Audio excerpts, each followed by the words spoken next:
The type of marketing you're doing should vary depending on the business model you follow. Let me explain. There are broadly two types of business models. Model number one is to focus on repeat custom. That is, you're trying to get a customer to buy from you over and over and over again and become basically a fan of your business. Business model number two is where you're really only going to sell once, maybe more than once, but most likely only once per customer. And so your focus should be on bringing new people to your business rather than nurturing existing relationships. I find that a lot of people don't think about this and don't realize which business model they are following. And so when it comes to choosing your marketing, you just kind of do what everyone else does. And that is not the most effective method. Your marketing should vary depending on which one of these two models your business fits into. Let me give you some examples of business type number one. Say you sell soaps, right? It's something that is a consumable item. People are going to need to buy it more than once. So you want to actually encourage people to come back and buy from you over and over again. You want to foster loyal customers. You want them to follow you on Instagram, see what you're up to. You want to be releasing new products on a regular basis to keep them interested and keep them coming back. So you really need to focus on social media and marketing that is going to foster a relationship with these people. Some other examples might be you sell ceramics, you sell collectible something or other.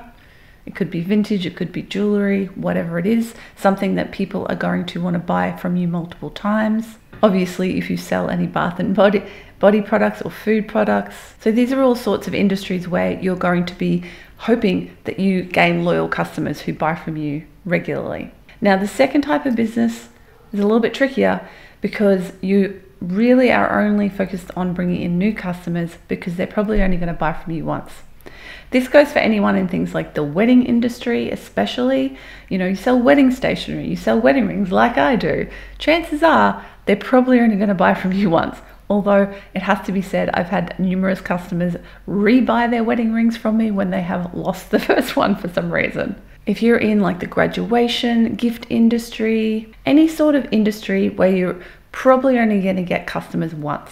Now, to be fair, most businesses probably fall more in the first category than the second. There's probably not a lot of businesses that fall squarely into the second category. I mean, think about maybe photographers, you know, wedding photographers is another example. Again, wedding industry, something that people tend to only do once, but they probably also do, you know, couples photos or family photos. So there is a potential there to get customers to come back. So just think for a moment about, okay, your business as a whole, but also your products. So for example, my jewelry business, Ethereal, we don't only sell wedding rings, we also sell other types of jewelry, earrings, necklaces, etc.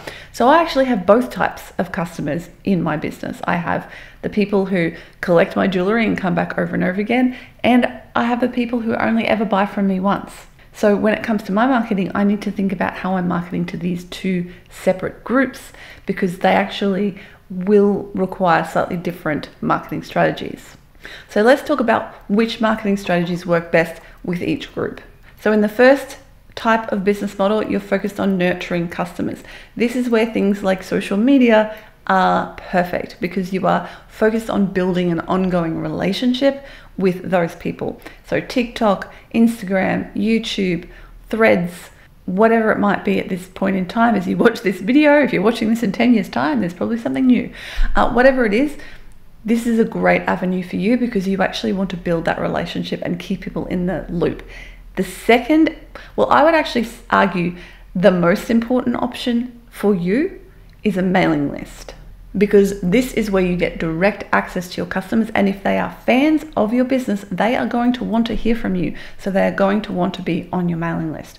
I'm on mailing lists of lots of companies that I buy from over and over again, frankly, because I want to get their special deals. This is a whole nother topic that I could cover in another video, but don't be the company who always puts stuff on discount, because you get people like me who are on your mailing list who only buy from you when you put stuff on discount, because I know it's coming at some stage. As a small or micro business, you probably don't want to fall into that trap of doing the ongoing, always happening sales, because frankly, you probably can't afford it. I know I can't. That's a strategy for big businesses who have a big margin. Okay, back to the topic. The second type of business, you are focused on bringing in new customers. This is where you might be struggling because you probably are following the first model. You're probably doing a lot of stuff on social media, and that can be great, don't get me wrong.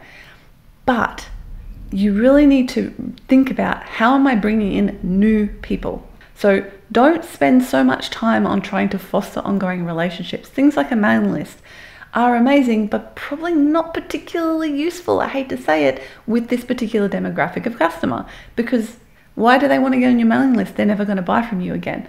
You really need to focus on marketing avenues that are going to put you in front of new people. Things like Pinterest, where people go to search for things like weddings. Like, think about where your customers are hanging out, what they're using media for. Are they using Pinterest to plan their wedding or their 21st birthday party or their bachelorette party or their hens do, whatever? Think about, okay, where are they going for this information? A lot of them are probably just searching online and using Google to find the things that they want.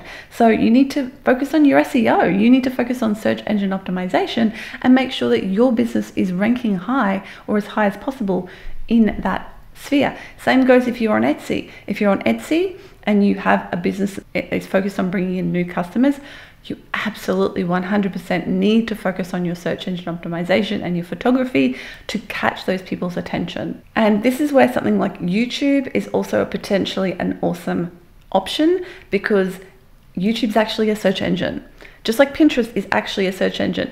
So YouTube and Pinterest are where people go to plan things and solve problems.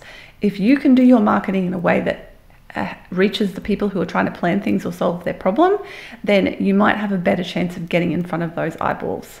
I'll give you a quick example. On YouTube, I said I would sell wedding rings, right? So a few years ago, I did a whole video on how to work out your ring size, because a lot of people who are buying wedding rings for the first time have never worn rings before, and they're like, I want to buy like an indie ring from an online jeweler, but I don't know how to work out my ring size. What are they going to do? They're going to Google, how do I work out my ring size?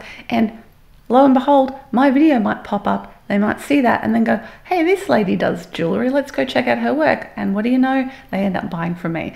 So things like that. Think about how you can help your potential customers and how you can appeal to them with beautiful imagery, video, and marketing collateral. Now, if you want a little bit more help on working out this whole what's my business model, which one of these should I go for, how do I successfully market and sell online, I have help for you in the form of the Thriver Circle, my membership and educational hub for makers. There are over 50 plus video workshops specifically to help you grow your handmade business, as well as the Your Year to Thrive course, which teaches you everything you need to know to start and grow a thriving and profitable handmade business. Go check that out over at thrivercircle.com. Thanks for watching, and I'll catch you in the next video. Bye for now.